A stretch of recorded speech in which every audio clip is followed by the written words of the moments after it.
Hello, everyone. My name is Chris Greenwood, and on behalf of GTRI and our presenter Taylor Williams, we welcome you to the GTRI Virtual Splunk for Security Bootcamp.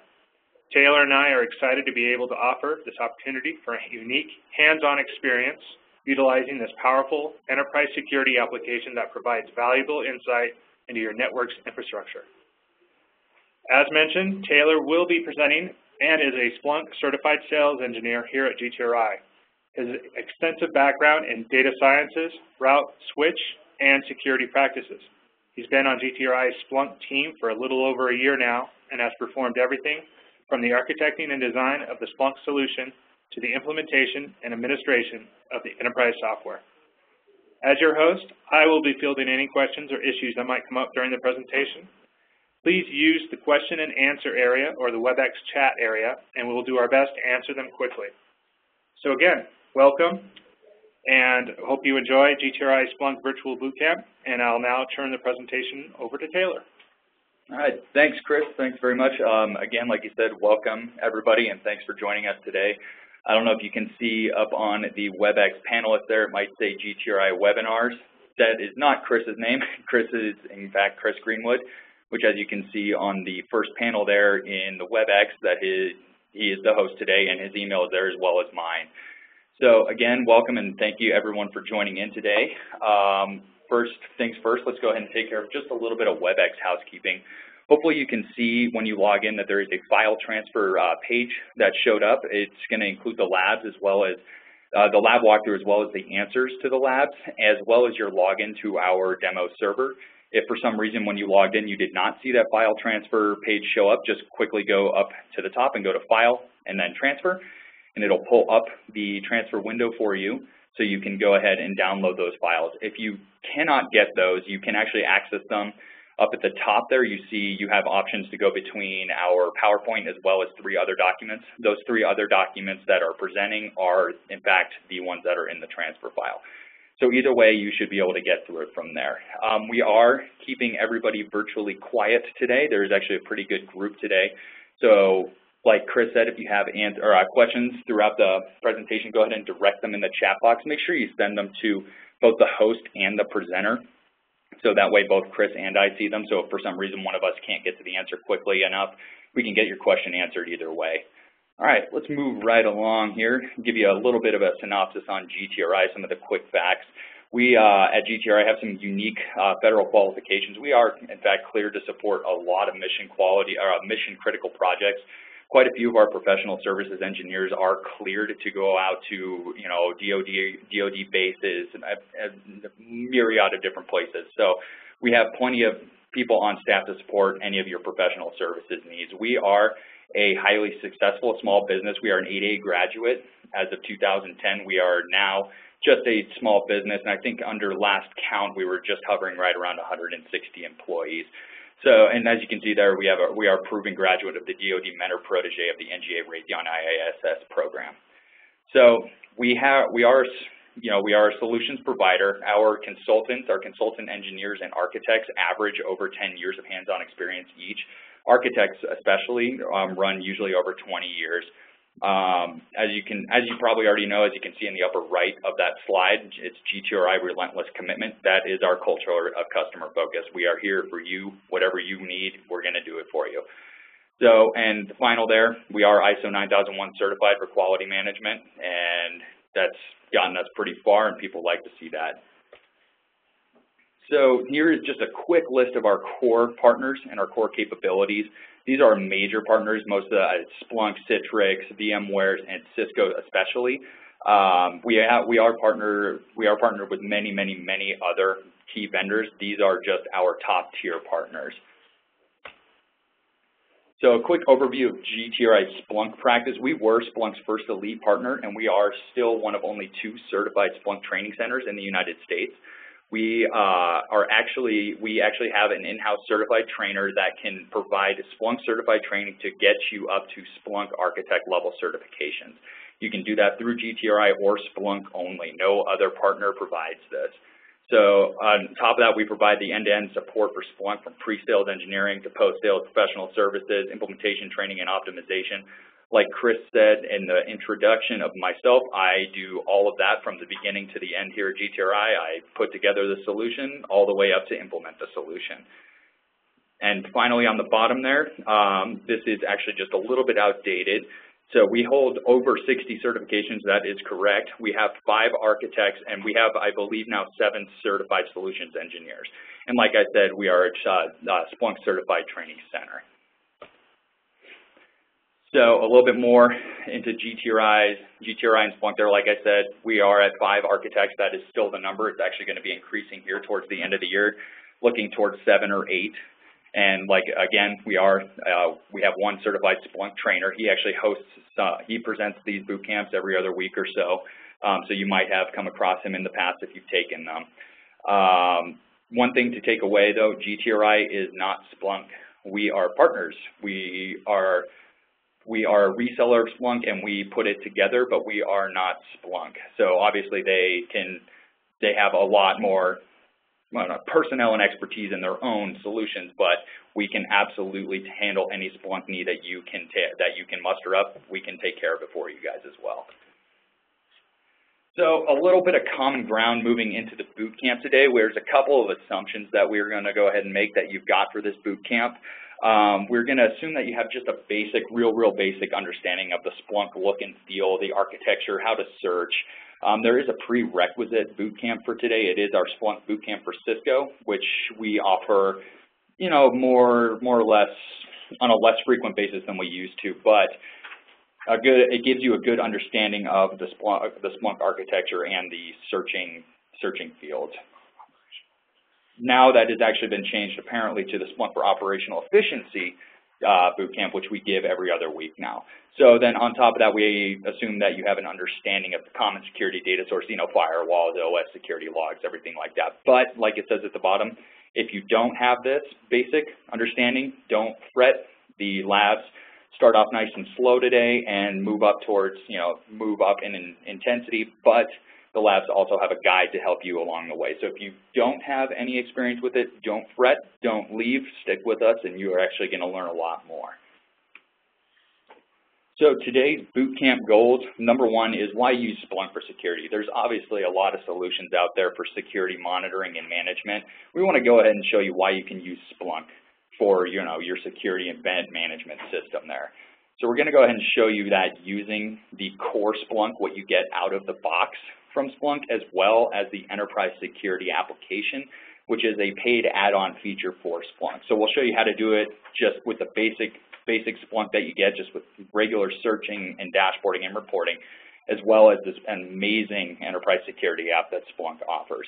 And then finally, we're going to go ahead and give you some hands-on experience with Splunk for security by offering you guys 3 labs today. And they're going to be given during the presentation today, 3 different sections, one, you know, about 1/3 of the way through, another 2/3, and one at the end. The labs will remain up and active today until about midnight Eastern time. So if you don't finish the lab during this boot camp today, don't worry about it. We're going to leave them up for you to go ahead and play around with the server. You can't hurt the server no matter what you do with your login, so you're fine. Go ahead and play around with Splunk and learn it.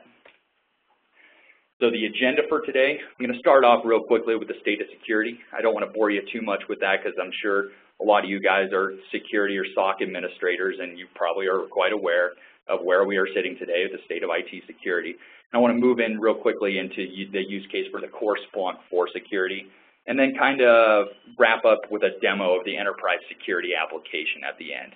And then like I said there, you're going to have 3 hands-on labs today. They're going to be sprinkled in between there. So lab access today, you will be able to see this too on your user login sheet if you downloaded that from the file transfer. It is HTTPS, I got to stress the S, you got to put that in there, bootcamp.gtri-training.com. It might reroute you to a security posture. Go ahead and advance through it. Splunk is known to just do that. But you'll as soon as you log in, or as soon as you pass through that security credential, you're fine to log in from there. But just make sure you do HTTPS when you're getting onto the server. All right, so I'll go ahead and move into the state of security here. So obviously, as everyone knows, the number of threats is increasing today and is also becoming more advanced.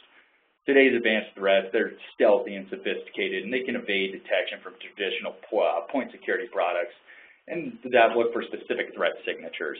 So above are 3 types of advanced threats that we kind of see today. They're good at stealing confidential data, whether it's credit cards or IPs or many of their victims unfortunately end up in the headlines. Everyone knows of the Target scandal, everything like that.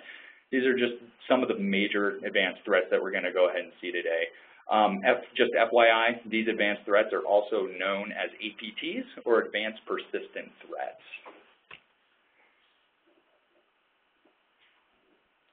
Sorry here, a little technical difficulty on my computer here. So this slide here is kind of showing modern security wisdom from Gartner, Inc. I'm not going to just read it from you, but just to let you know, it's prudent to approach security as if the systems are already compromised. Just look at everything with a wide open eye. It is desirable to prevent attacks, obviously, and have strong passwords, but it only takes one failure to compromise a system. The actual breach may leverage social engineering, leaving no hacking trail and system usage detection, which is a critical tool. Prevention alone is not necessarily sufficient. You want to watch and see what you're looking at too, obviously. Right along here.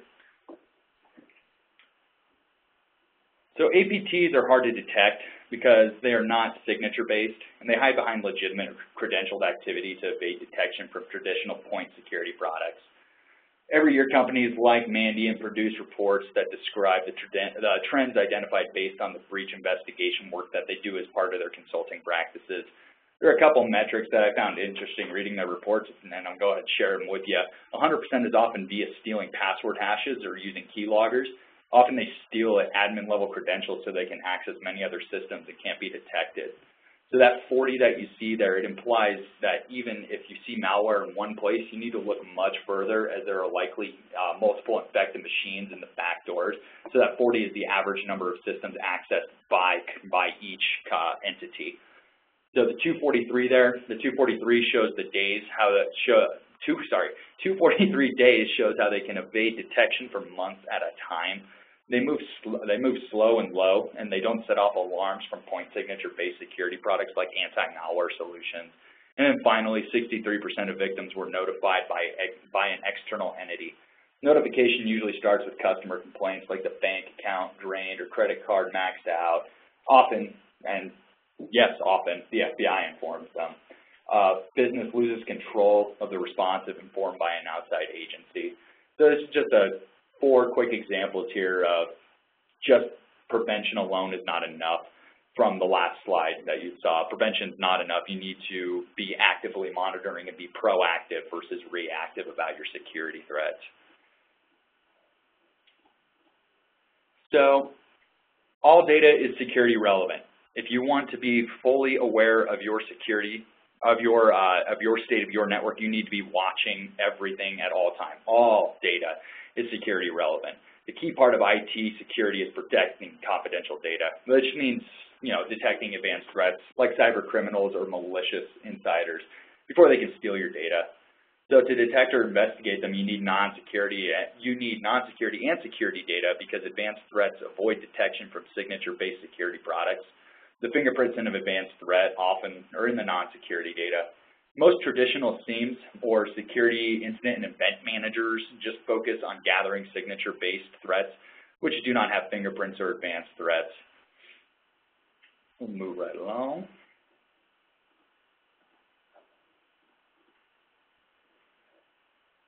That's just kind of a visualization of all the pertinent data that you would want to see come into your security monitoring system. Probably information you wouldn't necessarily think to go ahead and monitor. You should be monitoring it, because an attacker comes in through a back door on the side. You're just not going to see it.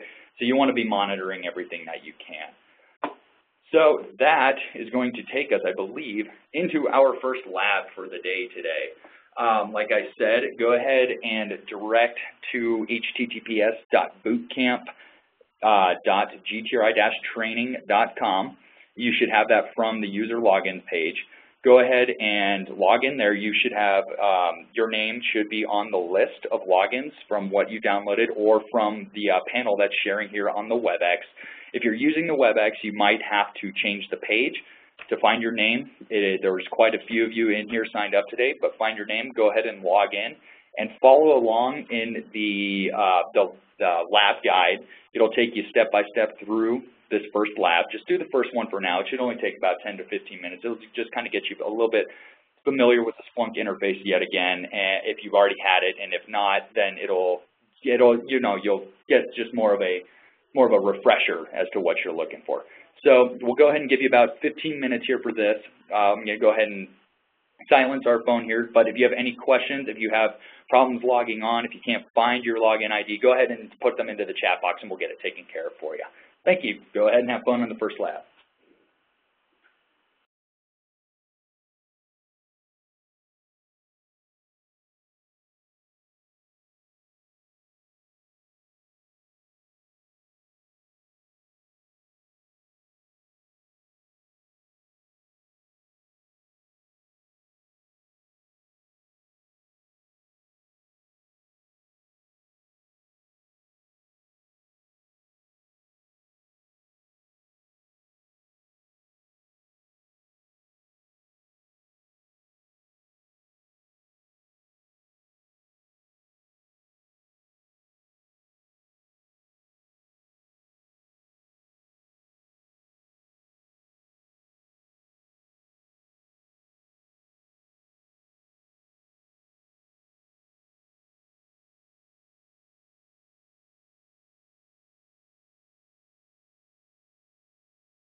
All right, everybody, we're going to go ahead and keep trucking along here. Hopefully that was enough time for you to get at least somewhat through the lab, if not all of it done. Like I did say before the lab, though, we're going to go ahead and keep the server spun up for you guys till about midnight Eastern time tonight. So you can, if you didn't make it through the lab or either of the next two labs, you got time to afterwards today. So don't worry about getting it done real quick or anything like that. The idea of the boot camp today is just to kind of get you a nice, good introduction for Splunk, for using Splunk for a security posture use case. And then, if you need to afterwards, then absolutely play around with the data that we have on the server. Anyway, let's go ahead and move along right now. It looks like nobody really had any questions during the lab other than some login issues, but it looks like we got pretty much all that taken care of for you guys. So we'll go ahead and move along. All right, so right here are the top 5 Splunk-defined Splunk use cases for security. I need to stress that when you use core Splunk for security, that it is a security intelligence platform, which is a complement or a replacement of a traditional security SIEM. So many customers that we have already have a SIEM in place, and they find that they're just not getting all these 5 use cases for them out of their SIEM. This just core Splunk alone gives you these 5. Granted, they're very high level use cases, but it gives you these use cases. Defining these use cases for your particular company is a fantastic starting spot if you're having any questions as to where can we use Splunk. Start with these 5. Start with these 5 use cases and start defining under each one of these what you need to fill in to solve these use cases. And then from there you can decide and show how Splunk can actually give you these 5 use cases for your specific company. So, let's see if I want to bring anything up more there. I think, like I said, it can actually complement a traditional SIEM. So maybe you have something in place that you just can't get rid of, but it is not giving you the rest of what you'd like. Go ahead and you can absolutely go ahead and complement it with Splunk. And that'll actually bring down quite a bit of your licensing as opposed to using Splunk for your entire SIEM or security solution. And then you can have them work in tandem, basically. So I want to go ahead and move on to core Splunk for being your security posture intelligence platform. Now when I'm talking core Splunk, I mean core out of the box. All you do is download the enterprise software, and that is core Splunk. Right out of the box, everything, all the functionality that is given just with your basic licensing feature. So core Splunk is a fantastic centerpiece for centralized security data exploration. It can easily enable your security operations center or your SOC. It gives you a really good and very simple to use way of creating dashboarding, reporting, alerting on basically anything that you could think of as a security threat within your organization. The Splunk Core is a security workbench for the security professional to search through ad hoc data. You don't have to have the enterprise security app to be effective with your security data. Even though it's an awesome application, you don't need to have it. Splunk Core is absolutely enough to get you up and running with your security management and monitoring. The enterprise security app encapsulates expertise which might not exist within a corporation. And I'll go through a demo towards the end of this, like I said, just to kind of show you what the difference is between the core Splunk and what you get out of the enterprise security app. But the point of this slide is to stress that core Splunk can be your security workbench.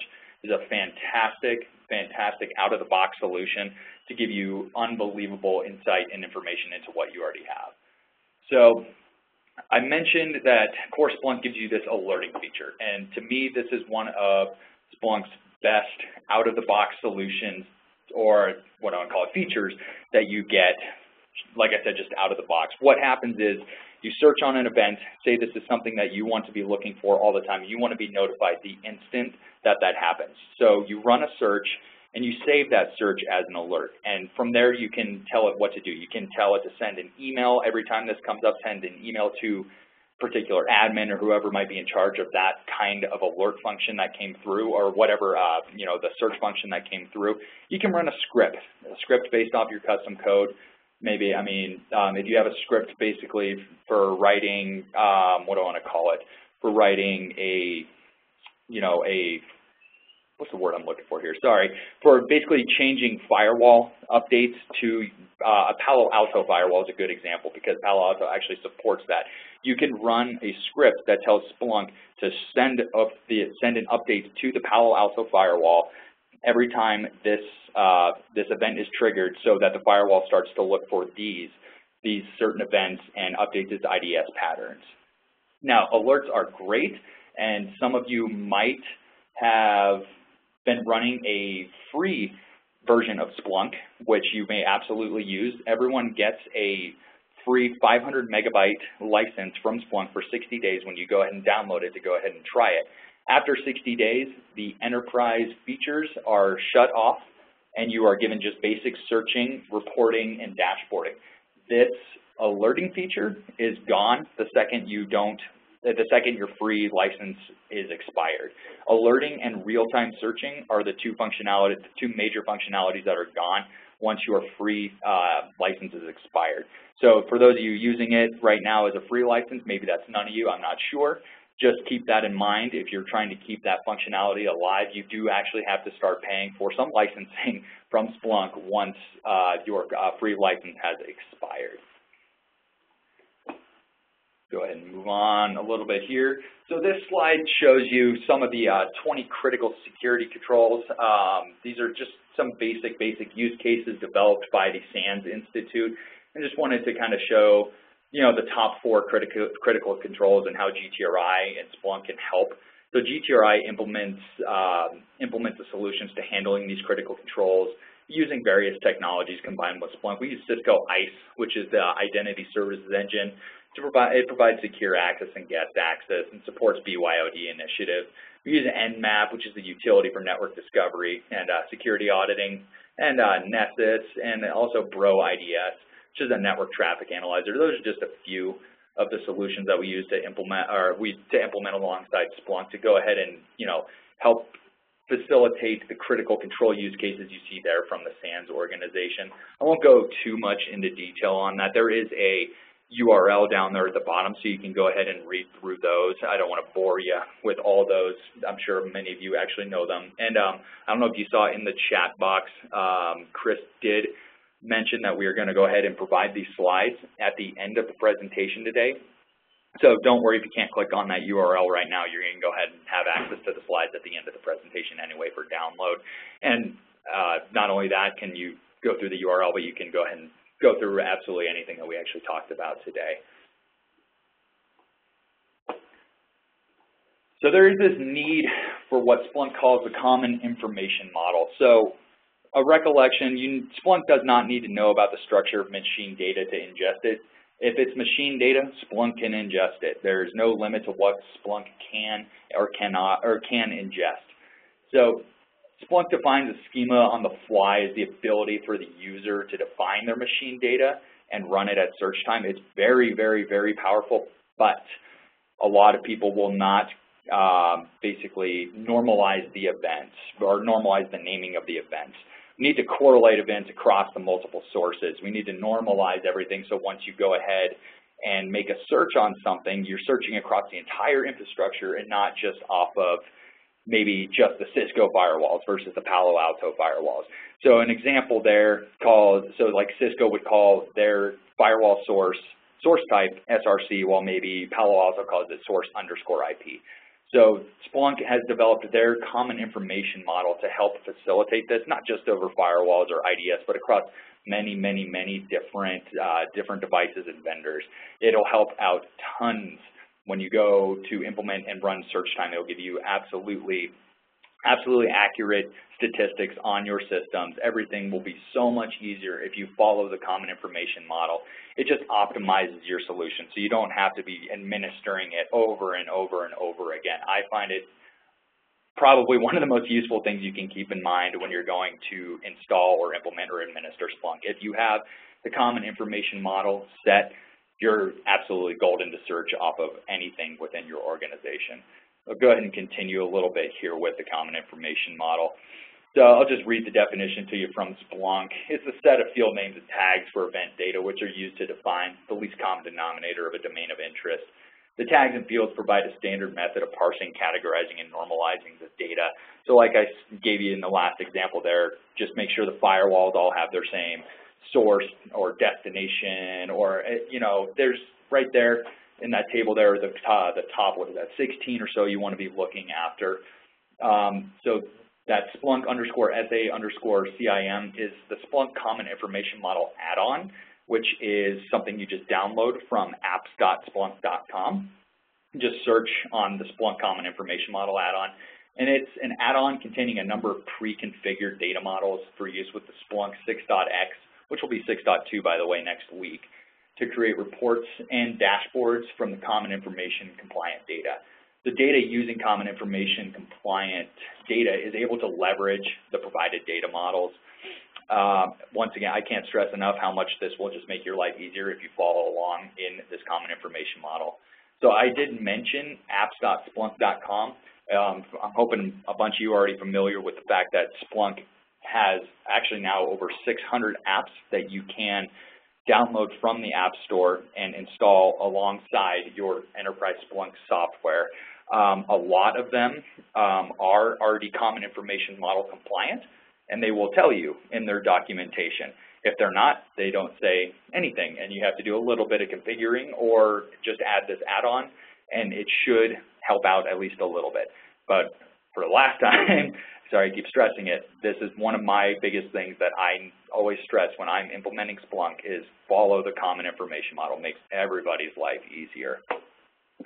So I think now I'm going to go ahead, and run into a demo of Splunk for you guys here.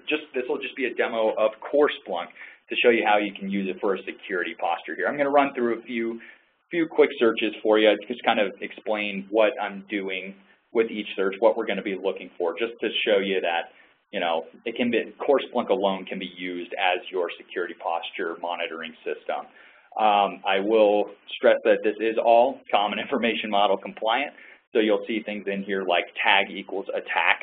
Tag equals attack is actually a Common Information Model style of running IDS logs.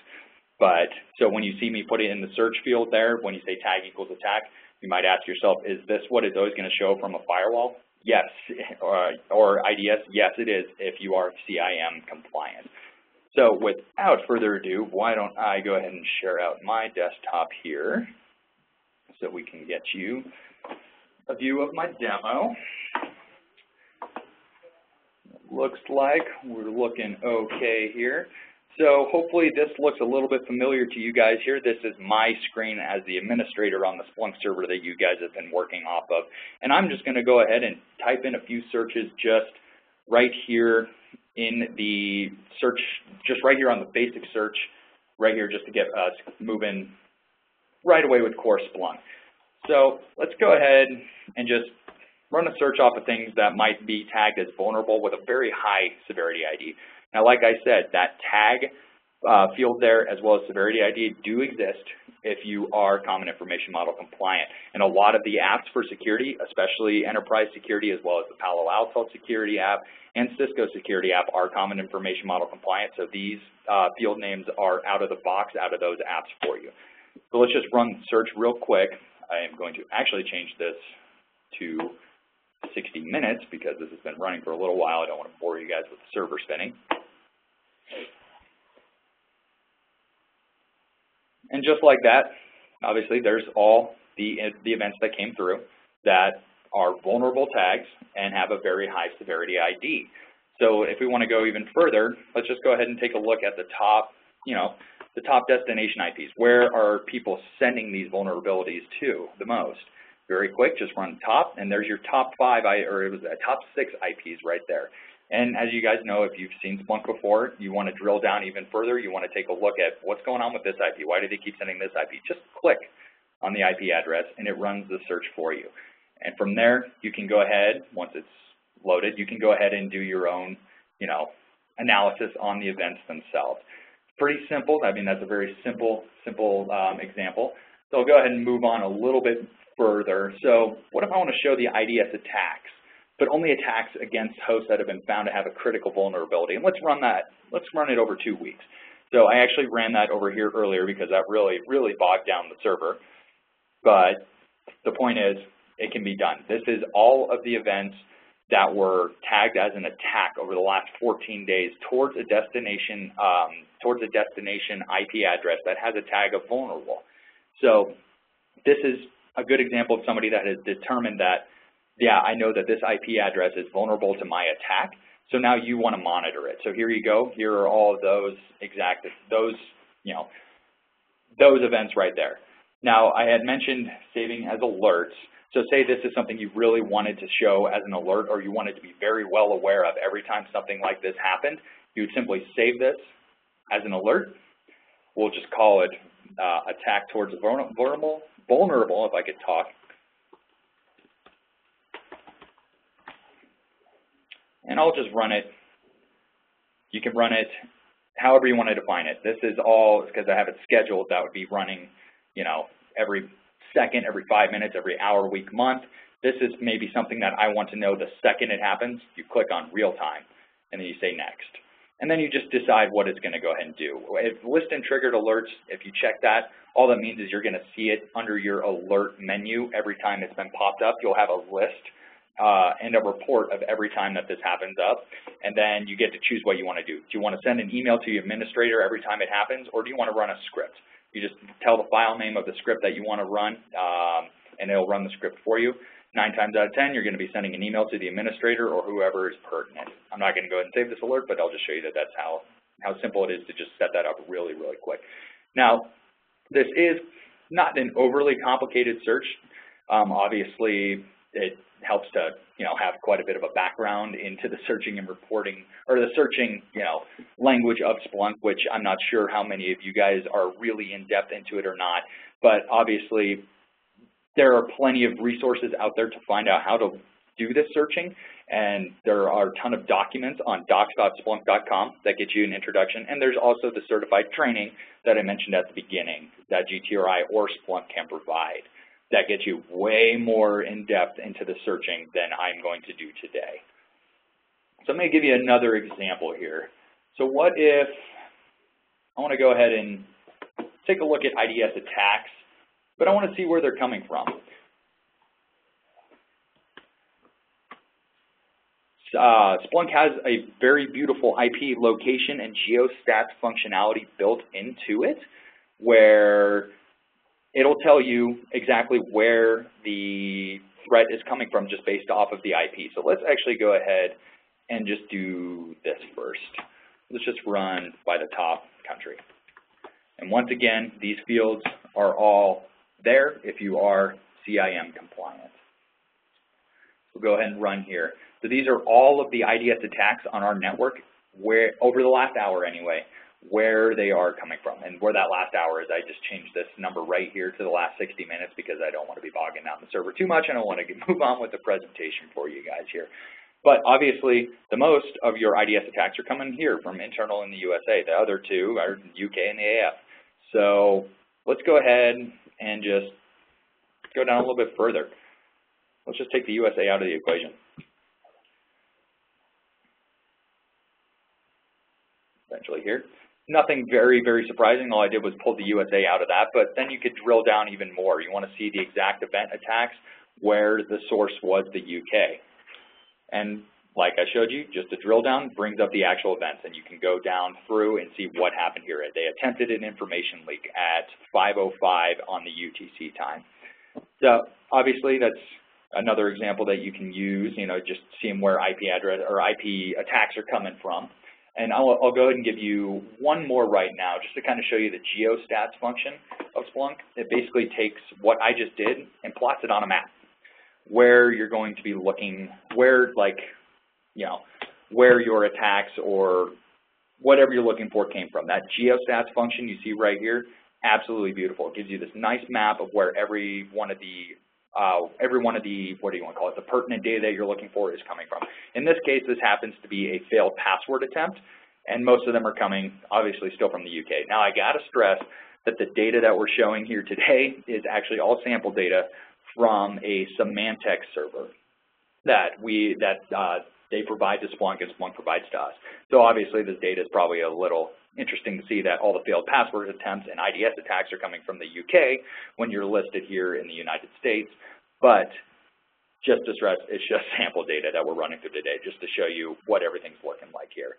The geostats function is, like I said, very fantastic, and this is actually something that you could save as a dashboard to show over time where your biggest threats are coming from. And I don't know if you guys have seen dashboards. I think it was in the first lab. If not, it's definitely in the second lab. But it's as simple as saving as a dashboard panel, and you either call it a new one or existing. Let's go ahead and just call it geostats for now, just for fun, failed passwords.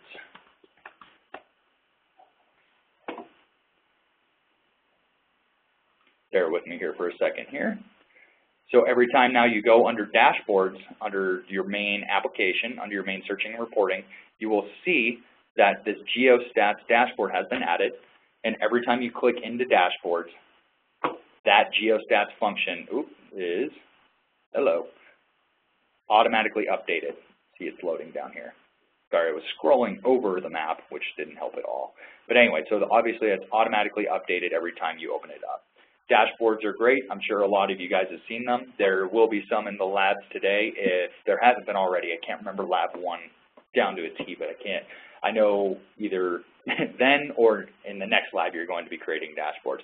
So there's just a quick, really quick introduction or demo into what just the core Splunk can do for you for a security posture, especially when you are common information model compliant. I know you're probably so sick of me saying that at this point, but especially when you have that compliance, it is so easy to use the core Splunk alone as your security event or your SIM or your basis for a SOC or just a security monitoring tool. Anyway, I think that's really going to be it for the first demo here today. Let me stop sharing this.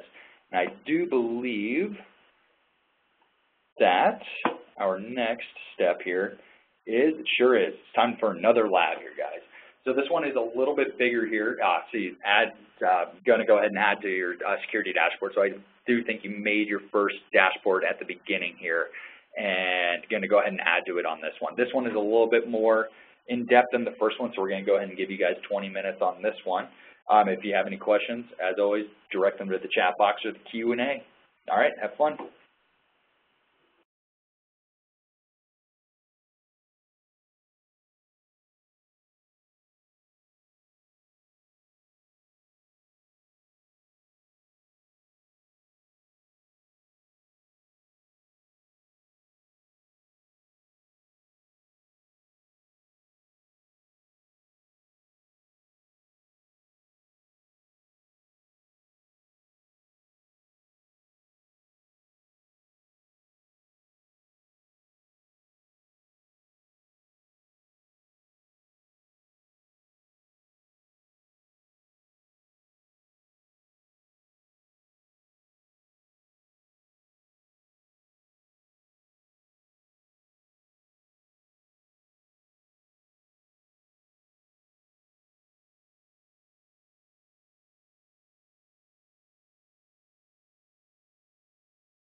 Hey folks, we are aware of this server error that keeps coming up in the search. Hang on with us for a few minutes here. We're going to see what we can't do. I'm hoping we did not just hit our limit on our AWS server, but I'm going to go ahead and figure that out for you. Hang tight for a couple minutes here, and we'll figure it out for you. Thanks.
Folks, it all seems to be looking good now. There was just an issue with the licensing real quick, it looked like, but it has since disappeared. Let us know if it pops back up. We just did a couple of changes in the scripts, but please do let me know if that pops back up. Thanks.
Hey folks, I really need to apologize for the server errors that we keep having. It just appears that we have way too many searches going on for what we actually have licensed through the server that we are renting right now, basically is what this is. This is an AWS server. We're working right now to actually go ahead and clear the dispatch. The problem is I personally do not have access into this server via the CLI to get down to the nitty-gritty of the file. I'm trying to see if I can't in the next couple of minutes just open or clear that using the Splunk web real quick. Give me about 5 minutes here, and I'll see if I can't do that. Otherwise, we'll go ahead and get going with the rest of the boot camp in about 5 minutes here. But I just wanted to see if I can't help, facilitate this for you guys just a little bit. It does seem to be working when there are less people running at the same time, which I know is not very convenient, but there is a way to do this around this, and maybe towards the end I can actually run you through the lab itself if there is some time permitting. If not, then we will see what we can do to work this out. But again, I do apologize for that, but we're doing what we can here. Stay tuned.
All right, folks, we're going to go ahead and continue along with the boot camp here.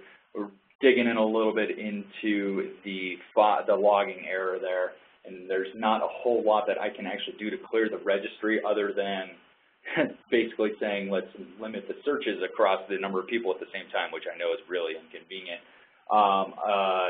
During the next lab, which will be the final lab of when I cut you loose, I'm going to go ahead and dig in a little bit further and see if I can't do that. Apparently, the problem just appears to be the number of searches going on at the same time is too much for our AWS instance right now. Anyway, I'm going to go ahead and continue on with the boot camp so I can at least, in the very least, give you guys an introduction into the enterprise security application. And then after that, we'll go ahead and basically cut you loose for the last lab. And then, like I said, we're going to go ahead and do a little bit of troubleshooting and see what we can't do to make sure you guys can get the labs finished up, because in reality, that's the best part of these boot camps, is to get the hands-on access to those things. So without further ado, move on with the rest of this boot camp for you guys. Most of you, I'm assuming, know what a SIM is. It's a security information and event management system. It's a technology that supports threat detection and security incident response. It's through real-time collection and historical analysis of security events from a wide variety of event and contextual data sources. The traditional SIMs, like HPR, Excite, Solutionary, they suffer from a few different things here. Like the collectors or back-end databases require data reduction and normalization, and it hampers a lot of the security use cases. The normalization of everything from Splunk is done at index time. It doesn't matter what you're bringing into it. It always is normalized. There's little support for custom data sources with traditional SIMs. I mean, they're very, very particular about what they can and cannot accept. Splunk ingests, like we've said 1,000 times, any source of machine data. And it normalizes it, like I said, at index time. And then you might need just a little bit of configuring here and there just to get it to look the way you want it to. And the final thing, traditional SIM can have a brittle collector. It breaks when data formats change. When the data format changes in Splunk, the schema on the fly technique that they go through, it's nothing. It's just a quick little hiccup and you're good to go again. We'll go into the limitations of the existing SIMs just a little bit more here. I mean, I'm not going to go too much into it because I kind of just talked about it just a little bit. It limits the view of the security threats. It's difficult to view absolutely everything because of all the, I'm going to call it the features that are lacked in traditional SIMs, like being able to ingest any sort of data type or, database schema or anything like that. To add on a bunch of different add-ons, for lack of a better word, can be extremely costly with a traditional SIM, whereas with Splunk, about 99% of the applications that are added on to Splunk are free. The only ones that are the exceptions, I do believe, are the Enterprise Security app, VMware app, Microsoft Exchange app, and Hunk. And they actually recently announced the introduction of the Mint app, which was announced a couple weeks ago, but that one will also be a paid app. All 602 other applications are free. So another thing that is a limitation of existing SIMs, they're an inflexible searching and reporting schema. You saw how easy it is for me to just do a quick little search in Splunk and save it as a report or as a dashboard or even as an alert. It takes 2 seconds. Run your search, which can be running the search itself and using the correct language can be the most complicated part of everything. Me saving it as a report or the dashboard or the alert, you saw how quick that was. Point and click and get it done. So scale and speed issues of traditional SIMs, they impede the ability to do the big data analytics, and it's just a collection of everything I've already talked about here. You have the limitations on data sources, you have the limitations on how much you can configure within the traditional SIMs, what they can and cannot ingest, the amount of time that it would take to go ahead and put on those add-ons, anything like that, just brings down your business too much. With Splunk, an application goes on in under, depending on the size, under 5 minutes, and then just a quick restart of the server and it's ready to go. And like I said, applications are just add-ons. They are completely 100% up to you to download. You don't need them. They just are there to make your life easier with a lot of source types, fields, everything configured for you based off of the technology that they're there to support. And finally, with traditional SIMs, they're often very, very, very difficult to deploy and manage.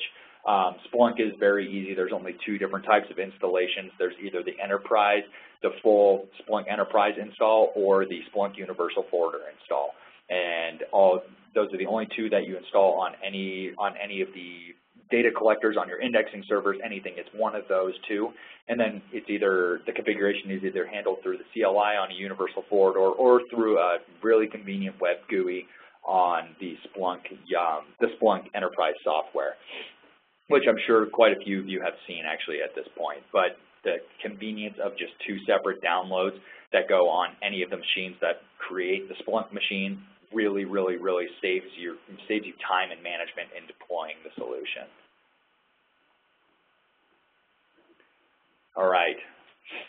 So obviously, Splunk is the solution for machine data. It is the engine for machine data, I should say. Anyway, there is no limit to what Splunk can ingest. It can ingest any type of machine data from any source in real time. So those are listed over there on the left. That's obviously not all of them, but you can see them. They're flowing into the Splunk machine for indexing. Once indexed, the users can perform use cases on the top right of the data. Those are those 5 use cases that I showed you at the end of the first lab. But they can search through the data, monitor the data, and be alerted in real time. And scheduled search parameters are met. The raw data can be aggregated in seconds. I mean, for custom reports and dashboards. Splunk is the platform that developers can build on. It's well documented, REST API and several SDKs. The developers, and external applications can directly access and act on the data within Splunk. That REST API feature is fantastic. You can integrate it with a bunch of your systems. As long as you have open APIs, you can be integrated with Splunk's REST system. Splunk, lastly, besides indexing raw data into its flat file data store, it can receive and index the data that resides in other data stores, such as SQL databases or Hadoop, however you want to pronounce it. Splunk's Hunk application is actually a fantastic solution for monitoring Hadoop.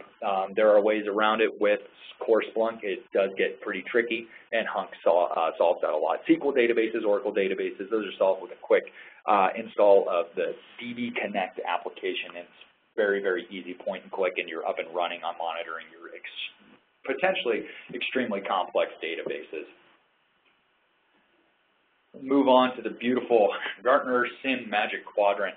The Splunk's rapid ascent over the last few years, we don't have it yet for 2014. As you can see, that we're still stuck in 2013. It's still moving up, but anyway, the rapid ascent reflects the customer traction that they have and the value they deliver to the customers. They have over 2,500 security customers as of 2013. I'm not sure yet what that is this year. We'll know in a couple of months. And over 50% year-to-year growth. Year-over-year growth anyway. So we can assume we're going to be over 3,000 at that point this year. So they are the fastest solution SIM vendor in the market. In 2 short years, they've raced to the top of the quadrant. You see they were down in the bottom left, and in 2 years they were up in the upper right in the Magic Quadrant. So that 4th quadrant is the Gartner Magic Quadrant. It's a way to measure projects against each other. Don't rely too much on it, but it shows a trend for Splunk as a SIM. People are seeing how it can solve their problems. It's a great, great solution right out of the box as a SIM, as you saw with me just doing demos as using core Splunk. So it is now in the leaders of the quadrant. I do want to say it is right up there with HP ArcSight at this point. Don't quote me on that, but that's the last time I saw that. It was a couple months ago. We'll find out more in a couple of months where they actually sit. But Splunk was not originally in the security business. They were there as an operational intelligence platform, but now as you can see, many people are using it as a security solution as it moves into the upper Magic Quadrant as for SIMs. A couple of quick little industry accolades. I'm not going to go too much into this. It's just good fun stuff here. I mean, SC Magazine, the SC Magazine Award was determined by the readers of the magazine who are IT security professionals. Splunk beat out HP for ArcSight. They beat out IBM, Logarithm, NetIQ, and SolarWinds last year, and the year before that. So the trend award is more significant than the individual awards like you saw from the Gartner Magic Quadrant. But we just like to show you guys this here just to show you that people understand and they see what Splunk for a security solution is doing, and they like what they're seeing out of it. Here's a quick little list of the key differentiators of Splunk. I don't want to run down too much of this for you guys here. I mean, you can read it. Like I said, we're going to go ahead and send you out the slides once this is all done here. But it's basically just a quick summation of almost everything that I've been bringing up for you guys. It's a single product. Everything is just put all together under one roof. It's fantastic. It's software only.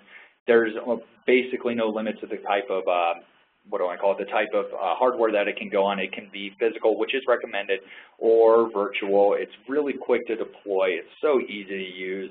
And again, I'm not going to run through each one of these and just waste your time basically selling it to you at this point, but we like it. We love it. It is a fantastic solution for not only security, but just about anything that you can think of. go ahead and move on. I think at this point, I'm going to go ahead and give you guys a demo of the enterprise security application. Like I said, this is one of the 5 applications that are paid for. One of the 5 out of 607 right now, the last time I looked at the app's website, that are what Splunk calls premium applications. Like I said a little bit before, this just enables a lot of security monitoring and analysis on top of core Splunk that would take unbelievable amounts of configurations, and it's just so much easier to use this application. It's an amazing app. It gives you, I think it's 43 correlated searches right out of the box that are quite complicated to just put together in your search bar for you. And as I'll show you, it is very, very user-friendly. It's very pretty to go through. But anyway, without further ado, I'll kind of jump into this for you guys and show you what it looks like, and just give you a brief little introduction into it. I could spend hours and hours and hours on it, but we don't have hours and hours and hours. So let me go ahead and share this out for you guys. Again. All right, we're looking good here. So once again, this is my home screen. I'm going to go ahead and click into the first part of the enterprise security, go to the enterprise security home page. And I'm going to go ahead and just, this is the security posture page is just the, what I'll call it, the 50,000-foot view into the security monitoring of your network. So we'll go drill into there. And the first thing that you'll see, once it loads eventually here, is a list of what Splunk calls notable events. Now, notable events are a result of one of those 43 correlation searches that are pre-configured that I was talking about being triggered. So they're not necessarily a security event or an incident based off of your enterprise, but they are what Splunk calls notable out of the box. So they are biased terms. They require investigation to determine if they're real. The correlation events, which I'll go into in a second here, are all configurable. So if these notables, when you go into the correlation searches, if they are not pertinent to you or your company, then you can change them. Or you can even add more correlation searches, and then these notables change. So these numbers and arrows you're seeing here are the total number of access notables or endpoint notables. And then the number is, the green arrow or the red arrow is the change over the last 24 hours. Obviously, if all your notables are serious security threats, then you want these green arrows to be down. That's a no-brainer. Anyway, so this first home screen right here has obviously the notables right here, then the notables by urgency. And this one, unlike this, can be drilled down into. So you can drill down into the notable events by urgency, which I'll do in a second for you. I want to show you the correlation events first, but we'll come back to that. But you can drill down from anything in here except this first page right here. This is just to give you a nice, quick view into your notable events. But, I mean, there's notable events over time. Obviously, this is when we spun up the server about 36 hours ago. Everything just kind of went wacky then. You have a bunch of spark lines based off your top notable events. These are the top 10 correlation searches, which I'll go ahead and show you again, and the top notable event sources, so where the IP addresses that they're coming from. So real quick, I will just show you, I think it's under here, yep, where you can configure your correlation searches. Now, you saw I went up to configure under the top and into incident reporting and then into the correlation searches. Now, yeah, I was right, it is 43. So out of the box, the enterprise security app comes with 43 correlation searches, and they are just based off of what all the users over time have said, these are what we need to see. And every time there's an update to the enterprise security app, this list gets repopulated anyway. You can quickly click new to create your own, or you can edit these guys. So let's go ahead and say, oh, which one? Let's go ahead and do inactive account activity detected. No reason, just for fun. Just click on it, go in, and you see the search that is actually performing the correlation search. This one's not overly complicated. Some of them can be far, far more, but this is, if this is not, if the way it's pre-configured for you is not pertinent for you or your organization, you can change this right here, or you can change anything in here, and then you save it, and then the correlation search is saved from here on out. So anytime a notable event is shown on that first screen, it is based off of this correlation search now, and not what was based out of the box. And the same thing happens if you create your own new one. So let's go ahead and go back to the front page here. Let's drill down into the notable events by urgency. Let's go ahead and go into the critical events. So I'm going to pull these up. Just a quick click and drill down. Give it a second here while it loads.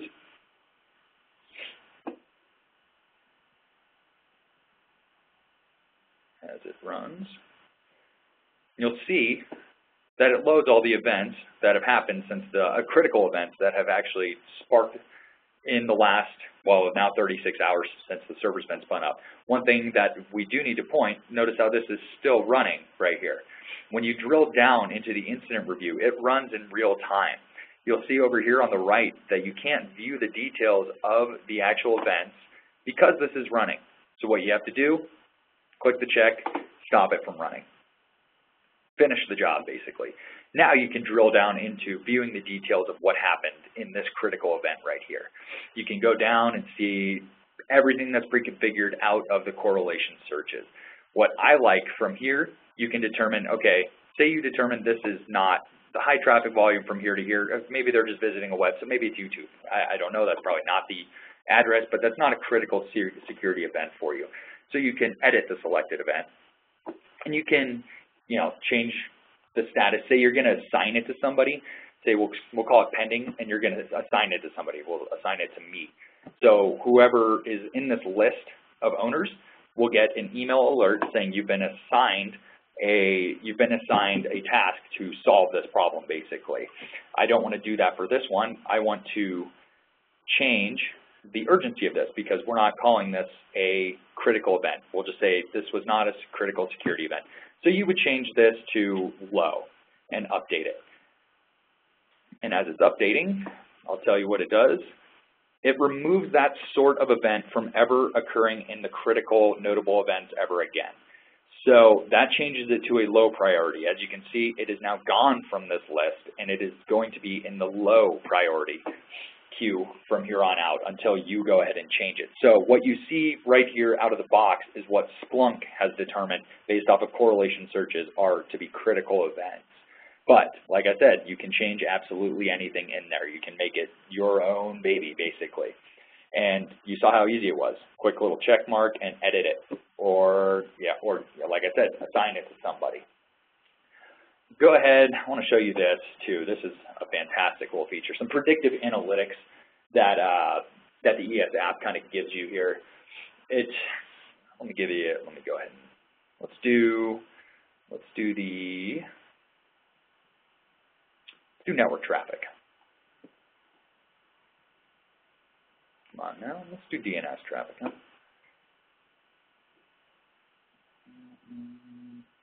Oh, that looks good. Let's do the predictive analytics on the DNS network traffic.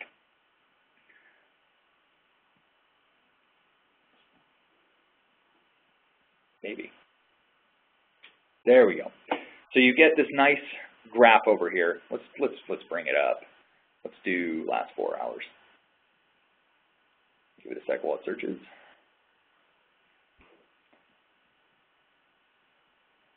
Maybe one of these days. So you have this upper and lower echelon of where you're going to see your data, where the data has been normally. So the DNS traffic has been normally flowing along in this range. The blue line is the actual events that have happened. So maybe you want to take a look right here. Why did this one fall out right here? You can drill in. And you can drill in and see what actually happened. Anyway, I like the predictive analytics tool. I think it's really cool. It's a great visualization. And this actually, when I clicked on it, this actually populated the outliers. What happened at what time? Why did everything go down in the DNS traffic? That's a quick little example of it. You can pick any of your data models that you actually have loaded into Splunk, any of your objects, any of the functions, obviously. Most of the time, it's going to be count. And then obviously your attributes and your time range. Pretty simple. I like the predictive analytics tool. I think it's great. The other one I like is what I'm going to show you is this asset and identity investigator here. So where I went, I don't know if you saw because I'm clicking too quickly here, but event investigators and asset or identity. So you can go ahead and identify your assets. Where are they getting authentication changes, any changes, threats, IDS, anything like that. So up here, I had already pre-populated it with this IP address. It's one of our higher activity IP addresses in the sample data. I don't know why it's coming up with nothing at this point. It should be coming up with a lot. I just ran this a little bit ago. We go change this range, that's why.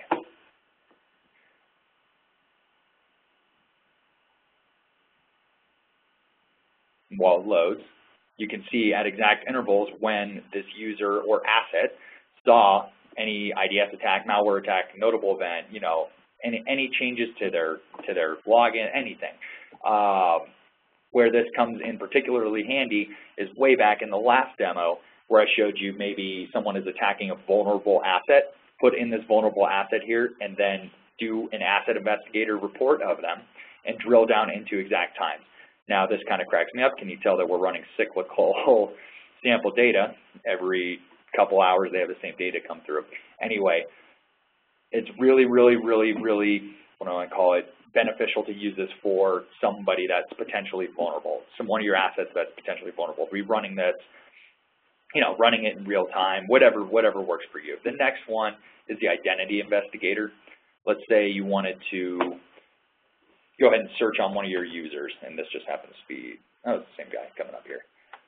I don't think we're going to have a whole lot of information load from him, but what you can see, since nothing else actually happened in here, what you can see is when we put up the Bill Williams name, it brought up everything that was basically tied to Bill Williams' name, and this was actually pulled from an LDAP application. So anything, if you have integrated Splunk with LDAP, it will pull out all of the data that is integrated with LDAP for that, you know, particular user. Anyway, go ahead and move on just a little bit, just show you a little bit more here. Let's go ahead and go into the security domains. Let's go into the time center for endpoints. Let's see if we can actually get it to move up. There we go. And it just kind of shows you your endpoint assets over time. It shows you, you know, obviously the time synchronization, if I could talk, failures, systems not syncing. I mean, you're going to definitely want to go ahead and look in there and see what actually happened. Why aren't these syncing? Why are our domain controllers not talking? What's going on? Anyway, it's just one more feature right there. Obviously, I could go in unbelievable detail about this application. I love it. The best thing I just wanted to show you is just what you get from the front page, what they show as notable events, how you can configure your correlation searches.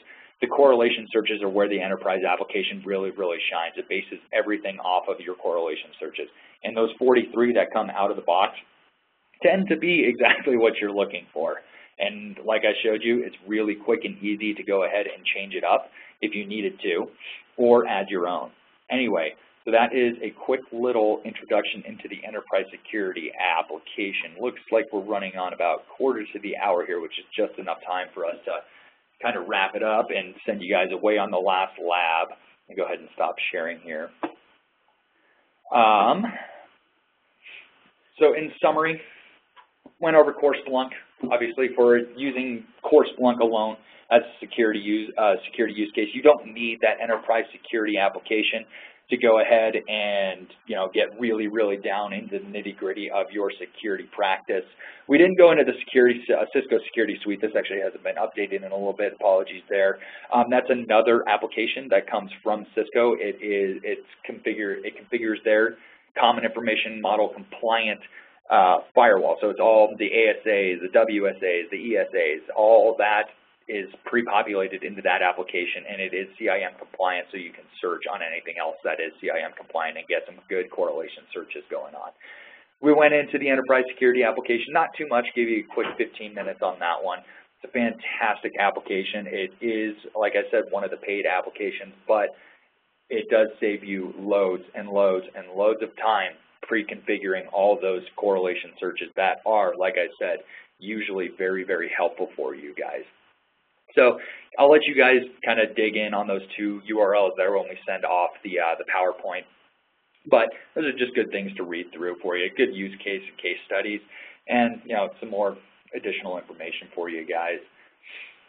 Anyway, so Lab 3, well, I'll turn you loose in a second here once I kind of wrap everything up. but you're going to go ahead and actually use the enterprise security application to go ahead and run through it. You're not going to be running a whole lot of searches here, so I'm hoping that we don't actually have the server errors that we did. If you do, let us know, and we're going to go ahead and still try and figure out what's going on here. Chris and I are going to go ahead and stay on till probably 5 or 10 after the hour just to see if everything's working out okay for you guys. Once we log out anyway, like I said, we're going to keep the server spun up for you guys until about midnight Eastern time tonight. Hopefully by then I can actually get to the administrator of the server who can clear the database for me so we don't have these search issues running. So you can complete the labs anytime after this, absolutely fine. You can go ahead and search whatever you want. Like I said, you guys are just users on the server. You can't hurt the server. Search whatever you want. Play around with it. You don't have to follow the lab correctly. I mean, we're not monitoring what you're doing here. The lab was put together to give you the best use case. But if you find something you want to search on, do it. Absolutely. We're going to keep the servers up for a few more, about 12 more hours here. Well, 10 hours anyway. So on behalf of everybody here at GTRI, including myself and Chris right next to me, thank you guys for joining and bearing with us today. I hope you guys got actually quite a bit out of this. I'm hoping especially you could see quite a bit what you can get out of the core Splunk. Everybody knows Splunk as an operational intelligence tool. It's great to be able to see it as a security investigation tool as well. Like I said, hope you guys got something out of it, and I hope the labs have actually helped you guys get quite a bit more out of it too. Like I said, the two of us will stay online here for a little bit. Please ask questions if you've got them.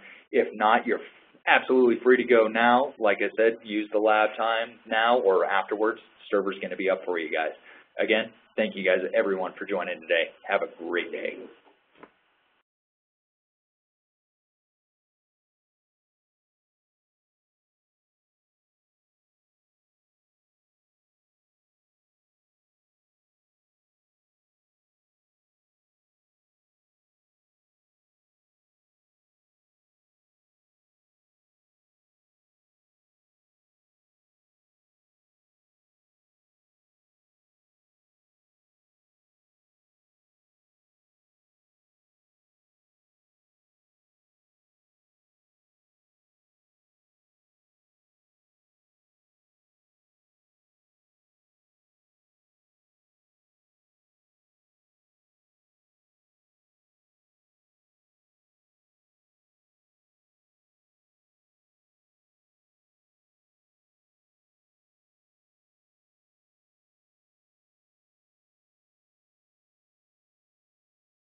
For those of you still in, I did go ahead and throw the slides up in the file transfer page. So if you forgot or close that out, go to File and then Transfer and pull that up, and the slide deck is now in there for download.